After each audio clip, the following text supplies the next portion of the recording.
UP विधानसभा में CM योगी का दमदार संबोधन, अलग अंदाज में सपा पर साधा निशाना। विधानसभा में हंगामे के बीच अखिलेश का बड़ा बयान, सरकार को जमकर घेरा। नवाब इकबाल ने साधा बीजेपी पर निशाना, सपा विधायक ने लगा दिए बीजेपी पर गंभीर आरोप। मल्लिकार्जुन खड़गे ने राज्यसभा में शायरी सुनाकर कसा तंज, इंदिरा गांधी की बहादुरी का किया जिक्र। प्रियंका गांधी ने संसद में पूछा तगड़ा सवाल, केंद्रीय मंत्री से मिला ये जवाब।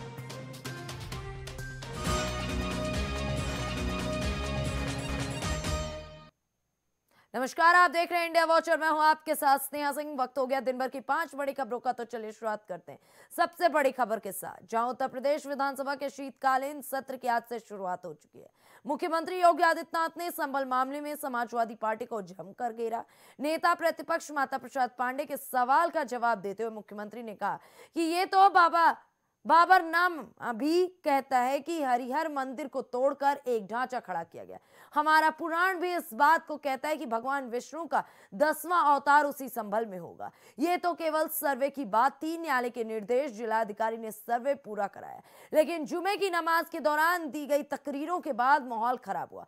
मुख्यमंत्री ने कहा न्यायिक आयोग का गठन किया जाएगा, जिसकी रिपोर्ट सदन में भी प्रस्तुत किया जाएगा। सीएम योगी ने सदन में कहा कि एनसीआरबी के आंकड़ों के अनुसार 2017 में लेकर अब तक प्रदेश में सांप्रदायिक मामलों में 97% तक कमी आई है। 2007 से 2011 के बीच 616 ऐसे सांप्रदायिक घटनाएं हुई हैं, जिनमें 121 लोगों की मौत हुई थी। महोदय, जो बात यहां पर माननीय सदस्य इकबाल महबूब ने संभल के बारे में लिखा, माननीय सदस्य कुंवर रघुराज प्रताप सिंह जी ने यहां पर यह बात बहुत स्पष्ट की कि हम तथ्यों को छुपा करके कब तक जनता को गुमराह करेंगे। हर व्यक्ति जानता है कि माननीय न्यायालय के आदेश पे सर्वे का कार्य हो रहा था और सर्वे हो रहा था। दूसरा, मैं आपसे पूछना चाहता हूं, आप पश्चिम में जाएंगे, पता नहीं आप कैसे हैं, आपके पूर्वज भी हो सकता है, और पश्चिम उत्तर प्रदेश के हमारे सभी लोग अपने सामान्य संबोधन में राम राम ही कहते हैं, तो जय श्री राम कहां से सांप्रदायिक संबोधन हो गया? कहां से सांप्रदायिक संबोधन हो गया? हमारे यहां हम जगते हैं, राम ही राम बोलते हैं, मिलते हैं, राम राम का संबोधन होता है, और अंतिम यात्रा में विदा करते हैं तब भी राम नाम सत्य है ही बोलते हैं। राम के बगैर तो हमारा कोई काम ही नहीं है। और अगर जय श्री राम किसी ने बोली दिया तो इसमें उत्तेजना का मतलब, ये नियत आप समझ सकते हैं उस नियत को। ये चढ़ाने वाला नहीं है, ये चढ़ाने वाला नहीं है, ये चढ़ाने वाला नहीं है।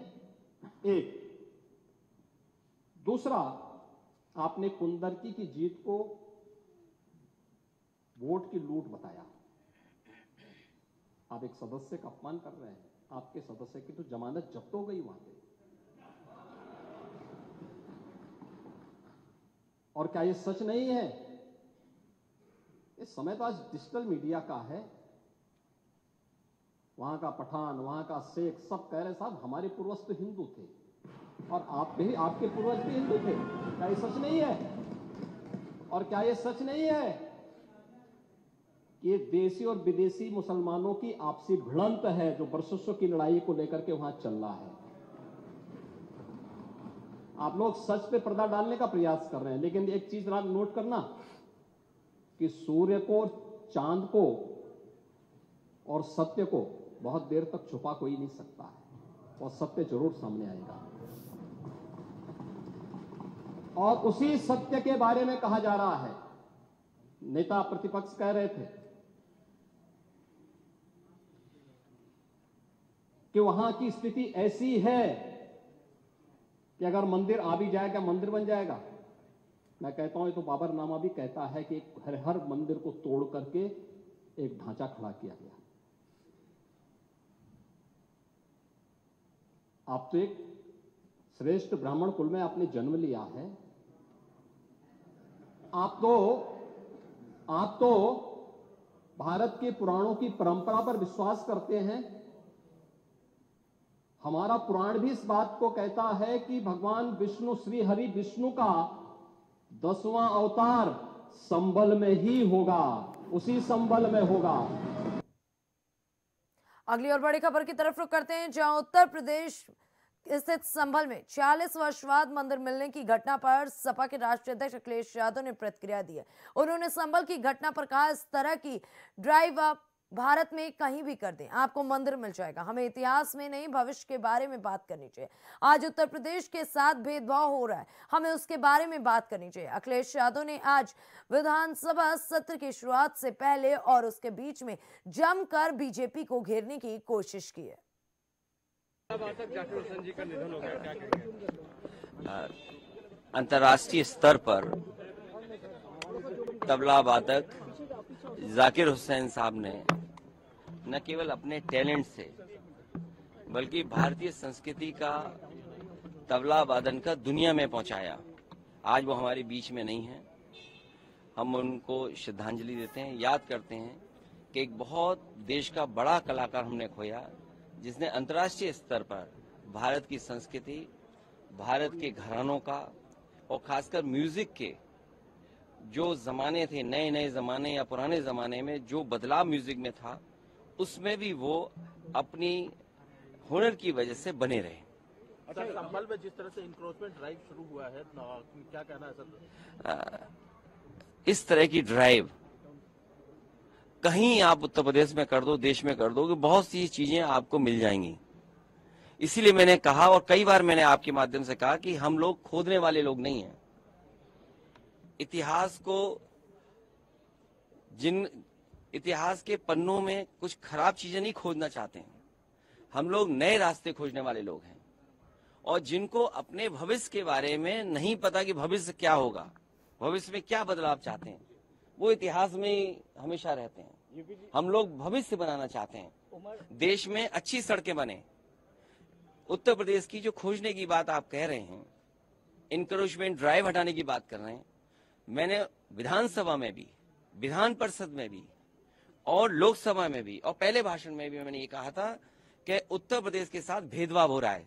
जिस उत्तर प्रदेश ने प्रधानमंत्री जी को तीसरी बार मौका दिया, आप बताइए अगर एक भी एक्सप्रेस वे के लिए उत्तर प्रदेश को बजट मिला हो, बताइए आप मुझे। आप एक में से, कैमरा कोई झूठ नहीं बोल सकता, कैमरा जो मैं बोल रहा हूं वो कैमरे से जा रहा है। आप और हम थोड़ा बहुत बदलाव कर सकते हैं। एक भी एक्सप्रेस वे के लिए बजट दिया हो भारत सरकार ने, बिजली का अगर एक भी बजट बढ़ाया हो, जो थर्मल प्लांट्स हैं यूपी में, आज बिजली महंगी होती चली जा रही है, और जिस तरह के फैसले सरकार ले रही है कि प्राइवेटाइजेशन कर रही है, आप देखिएगा देश की सबसे महंगी बिजली उत्तर प्रदेश में बिकेगी। जब महंगी बिजली होगी, क्या व्यापार या कारखाने, उद्योग लगाने वाले क्या कंपटीशन कर पाएंगे? और जिन्होंने कहा कि हम 4 लाख करोड़ लाएंगे रुपए पैसे, बिजली नहीं दोगे, बिजली महंगी दोगे, तो क्या कारखाना लगेगा वहां पर? और माँ गंगा, आखिरी माँ गंगा और कुंभ का स्थान हमारे धर्म में बहुत बड़ा है। और मुझे खुशी है इस बात की कि जिस क्षेत्र से मैं चुन करके आता हूं, महादानी सम्राट हर्षवर्धन, उन्होंने इस परंपरा को आगे बढ़ाया था।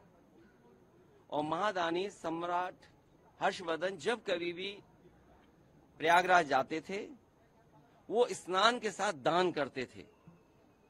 लेकिन आज का समय देखिए आप, न स्नान हुआ न दान हुआ। योगी जी ये भी कह रहे हैं कि संभल के सच को दबाया जा रहा है। देखिए आज आज हम लोगों को कुंभ में जाना है, स्नान होना है, न स्नान किया न दान किया।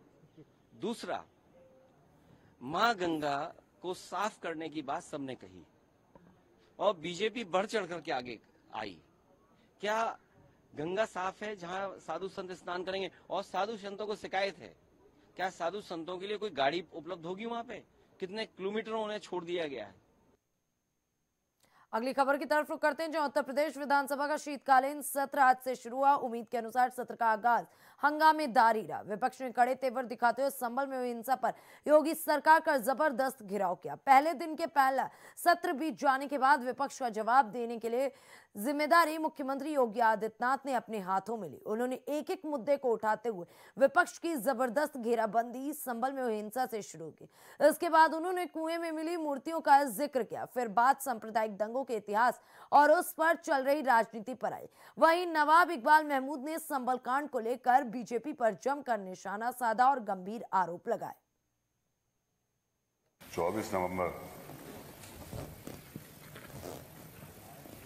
एक प्रार्थना पत्र न्यायालय में दिया जाता है, जिसमें संभल में स्थित शाही जामा मस्जिद को सर्वे के लिए कहा जाता है कि इसमें हम सर्वे करना चाहते हैं।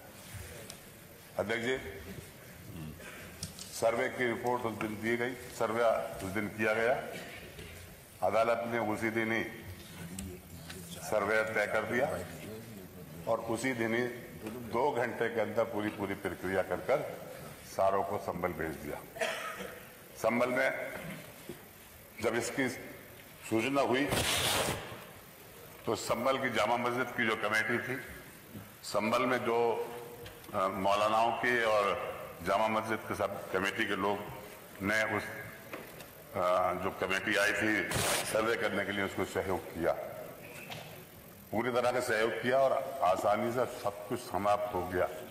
और समाप्ति होने के बाद जैसे ही वो चले, उन्होंने जय श्री राम के नारे लगाने लगे, जिससे समाजवादी पार्टी नहीं पूरा संभल इसके ऊपर आक्रोशित हो गया। मगर फिर भी शांत रहे, तो चले गए। एक दिन फिर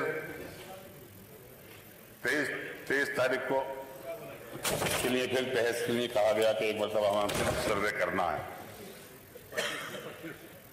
23 तारीख को ये कहा गया कि रात को हमारे संभल के उन अधिकारियों ने कि कल सुबह 24 तारीख को 7 बजे फिर दोबारा सर्वे होगा। मान्यवर जामा मस्जिद कमेटी और शहर के मौजूद लोगों ने उनसे ये कहा कि 24 तारीख की क्या जरूरत है। 24 ये आदेश जो हुआ है वो 29 तारीख तक अपनी सर्वे रिपोर्ट जमा करने का हुआ है, तो इतनी जल्दी क्या है। मगर नहीं माना गया। लखनऊ से आदेश हो गया कि नहीं, 24 को ही कराना है। 24 को क्यों कराना है? क्योंकि 23 के अंदर रिजल्ट आया। 23 के अंदर रिजल्ट आया कुंदर की विधानसभा का। वहां का रिजल्ट जो आया था उसमें सारे के सारे वहां के जो मुस्लिम वोटर्स थे उन सबके वोट डाल दिए गए, जबरदस्ती जितवा दिया गया वहां के। इसके ऊपर कोई विरोध ना हो, कोई आक्रोश ना हो, इस वजह से उन्होंने कहा कि इसको बदला जाए, इस प्रकरण को, और इसको इस तरह से तरमीम कर दिया जाए। सर्वे रिपोर्ट आ गई, बैठ गए। लोगों ने फिर दोबारा नारे लगाने लगे जय श्री राम के। भीड़ इकट्ठा हो गई। भीड़ इकट्ठा होने के बाद पुलिस ने फायरिंग शुरू की और फायरिंग शुरू होने के बाद में 5 लोगों की डेथ हो गई, जिसमें नईम, बिलाल अंसारी, आयान और मोहम्मद कैफ। मगर एक व्यक्ति का पोस्टमार्टम में नहीं हुआ, पुलिस ने जबरदस्ती उसको दफन करा दिया। मान्यवर, इसमें एफआईआर होती है और एफआईआर के अंदर संभल के एमपी ज़ियाउर रहमान का नाम आया, जो कि संभल में थे ही नहीं, बेंगलुरु गए हुए थे। मैं भी वहां नहीं था, मेरे बेटे का नाम आ गया, वो भी वहां नहीं था। गर्ल्स के 27 लोगों के नाम उसके अंदर आए और उसके बाद से पुलिस ने पड़तालना शुरू कर दी।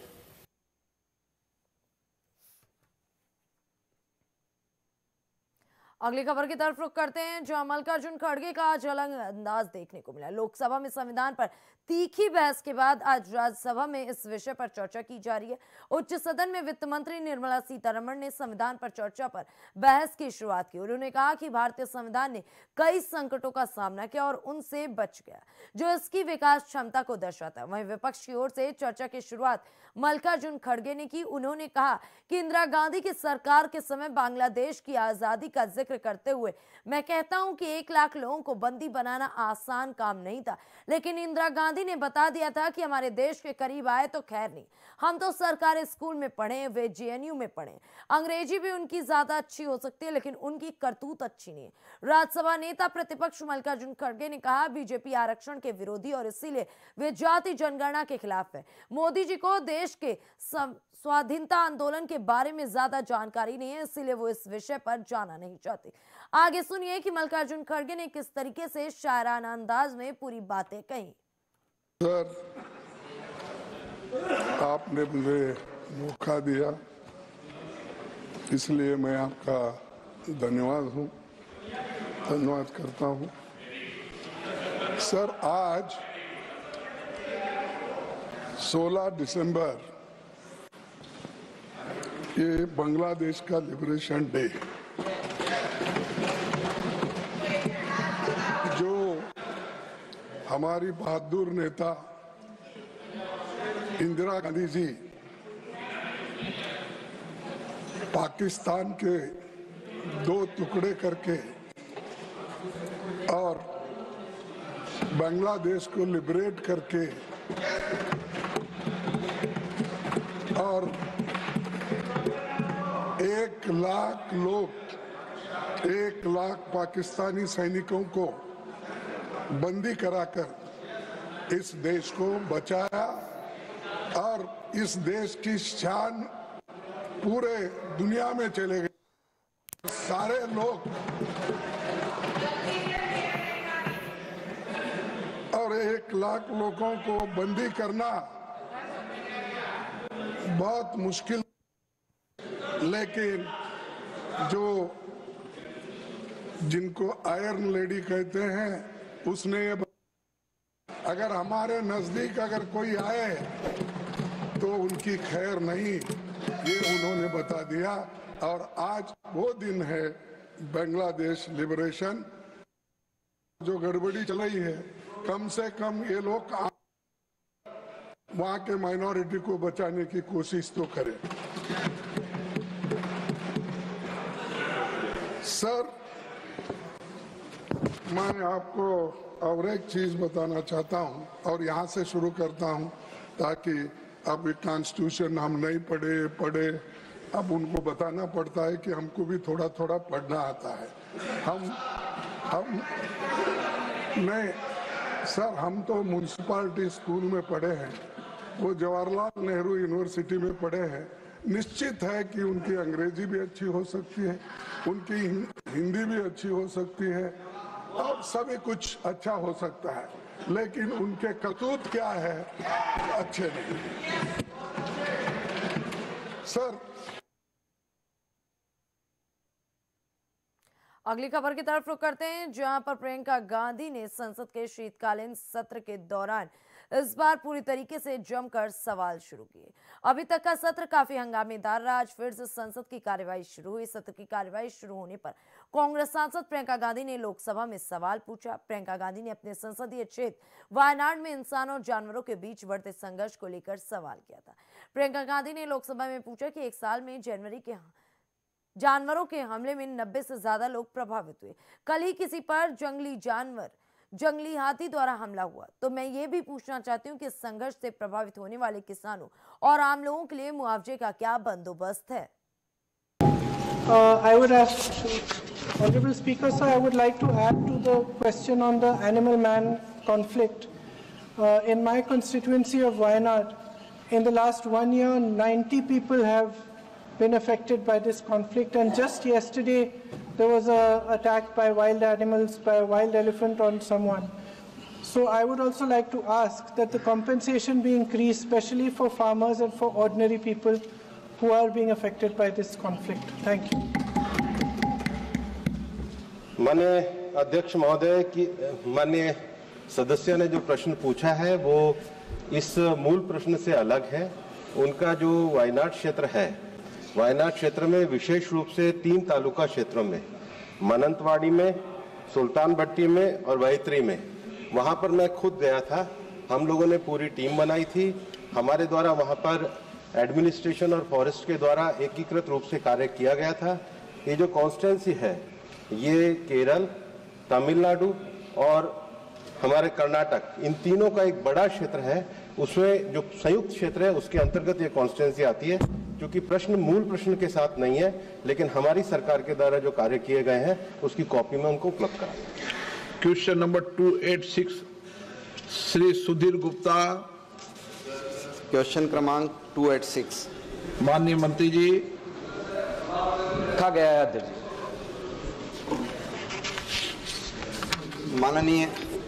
माननीय अध्यक्ष जी, मेरे प्रश्न का समाधानकारक उत्तर तो दिया है और यूनिवर्सिटी ग्रांट कमीशन ने 21 ऐसी फर्जी यूनिवर्सिटियों को वेबसाइट पर डाला है। हो गया ना, तो धन्यवाद राज्य जी धन्यवाद। मैं इसमें जानना चाहता हूं कि क्या सिर्फ यूनिवर्सिटी जो फर्जी डिग्री उपलब्ध कराती है ऐसे बच्चों को सिर्फ धोखाधड़ी की श्रेणी में ही रखा गया है?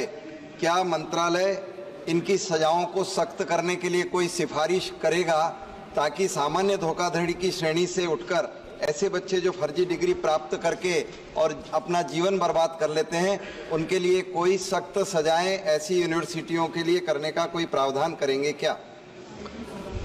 अध्यक्ष महोदय, कि जैसे आपके माध्यम से मैं ऑनरेबल मेंबर को बताना चाहता हूं कि शिक्षा कॉन्करेंट लिस्ट में आता है एंड लॉ एंड ऑर्डर मूलतः स्टेट की विषय है।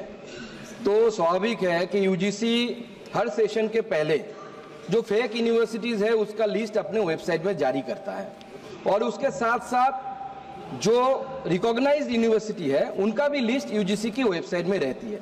और हम time to time state government को लेटर लिखते हैं। इवन लास्ट 10 अक्टूबर को हमारी सेक्रेटरी साहब ने सारे राज्य सरकारों को लिखा कि आपके स्टेट में, जिन स्टेटों में है जो 21 जो फेक यूनिवर्सिटीज है, कि आपके स्टेट में फलाना फलाना फेक यूनिवर्सिटी है, आप इस पे व्यवस्था लीजिए। मैं आपके माध्यम से माननीय मेंबरों को भी एक आवेदन रखना चाहता हूं कि जब भी सेशन की शुरुआत होती है, अपने सारे माननीय मेंबर बहुत रेपुटेड लीडर्स हैं, उनके सोशल मीडिया बहुत एक्टिव है, उनसे स्टूडेंट भी फॉलो करते हैं। मैं अनुरोध करूंगा सारे मेंबरों के आपके माध्यम से कि वो भी अपने सोशल मीडिया में फेक यूनिवर्सिटीज की लिस्ट रखे कि जिससे उस स्टेट के स्टूडेंटों को पता चले कि अपने स्टेट में कौन सा फेक यूनिवर्सिटी है और इस जालसाजी में ना आए।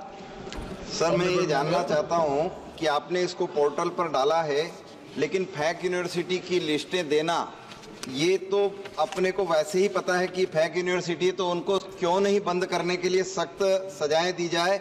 और जो आपने पोर्टल पर डाला है वह जिलेवार विभाजित नहीं है, पूरे देश की यूनिवर्सिटियों को बच्चे नहीं देख पाते हैं, तो क्या आप